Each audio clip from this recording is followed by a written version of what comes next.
Before we start, I need to warn you that the contents of this report may be disturbing for some viewers. According to exclusive information received by Iran International, 2 nurses from Rajaei Heart Hospital in Tehran, who were arrested on January the 8th for attempting to treat protesters, were subjected to the most severe forms of torture and sexual assault.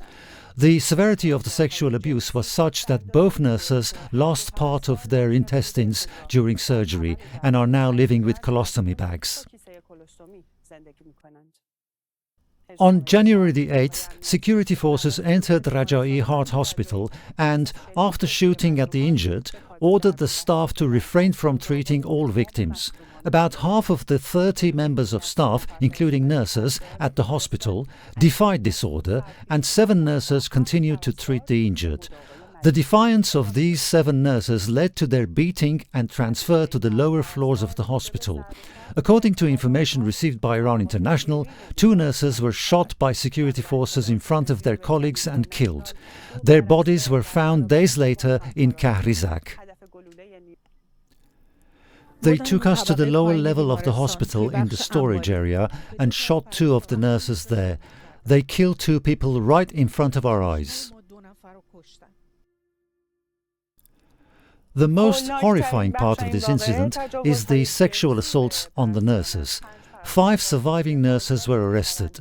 2 nurses were subjected to torture and group sexual assaults during their detention. In some cases, foreign objects were used during their rape. According to the information we received, the severity of the injuries was such that it resulted in the removal of part of the intestines and the attachment of colostomy bags for both nurses. A colostomy bag is a device through which feces exits the body.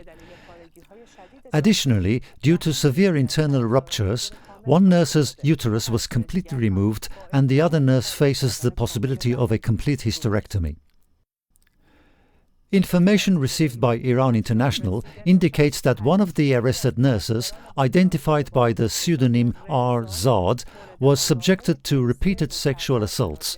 According to information received by Iran International, on days when this nurse was not assaulted, she, along with 100 other women, was taken somewhere at a height and all were pushed into a pit. They took us to a high place and kept us there. Our eyes were closed, but we could feel we were being held at a height. Suddenly, they pushed everyone on top of each other into the pit. We couldn't breathe, we couldn't move. It was very cramped, we were feeling suffocated.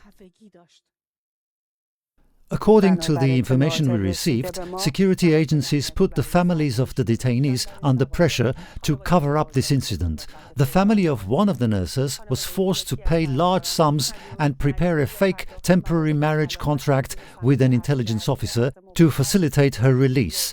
At the same time, nurses were forced to give assurance to declare upon their release that the sexual assaults were committed by the protesters.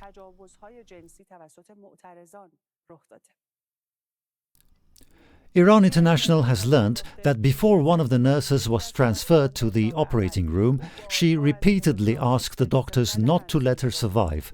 She stated that if she came out of the operating room alive, she would commit suicide. Based on this information, this nurse is currently hospitalized and her hands are tied to the bed to prevent her from harming herself, while she is under strict surveillance by security forces.